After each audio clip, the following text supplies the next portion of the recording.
لما حد يسألني ويقول لي ايه الحاجة الحلوة اللي انتي ممكن تعمليها، اقول لهم كيكة الشوكولاتة على طول. بجد من اروع الحاجات واجمل الحاجات اللي ممكن تجربوها وتعملوها في البيت، وكمان بطريقة سهلة جدا. هنعملها النهاردة مع بعضينا. يعني زي ما انتوا شايفين قدامكم دي كانت النتيجة. طبعا انا حبيت ان انا اوريكم النتيجة الاول. طيب في الاول انا حطيت كوباية ونص سكر. دي طبعا الكوباية اللي انا بحط بيها، وحطيت بعدها كوباية زيت، وبعدها برضو حطيت كوباية لبن،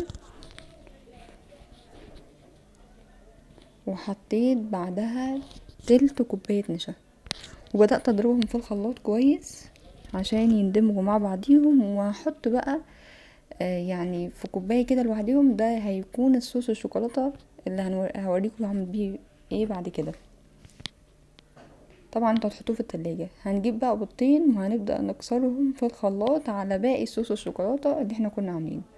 طبعا حطيناه في الخلاط دلوقتي وهنخلطهم مع بعضيهم، وما تنسوش تحطوا عليه فانيليا ومعلقة الخل.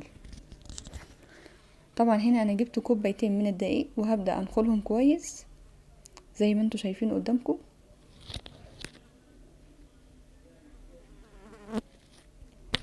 بس بعد ما نخلطهم هجيب بقى البيكنج باودر. انا بستخدم كيك شيف، بصراحة جميل جدا، واحط معلقة من البيكنج باودر. هبدأ اقلبهم مع بعضهم، وهضيف بقى عليهم صوص الشوكولاتة بالبيض اللي انا خلطته في الخلاط.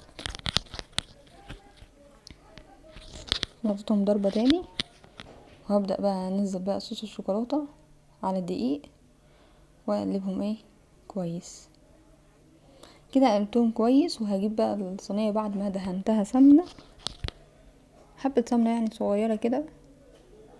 الصينية دي يا جماعة صغيرة، يعني اصغر صينية في الطقم كله. وهنا كان الطابت بقى، وهبدأ اقطعها طبعا. وهبدأ بقى صوص الشوكولاتة اللي في الاول اللي احنا كنا حاطينه في الكوباية، جبته وهحطه بقى عليها وهي لسه سخنة كده. وهبدأ اوزع كويس صوص الشوكولاتة. بجد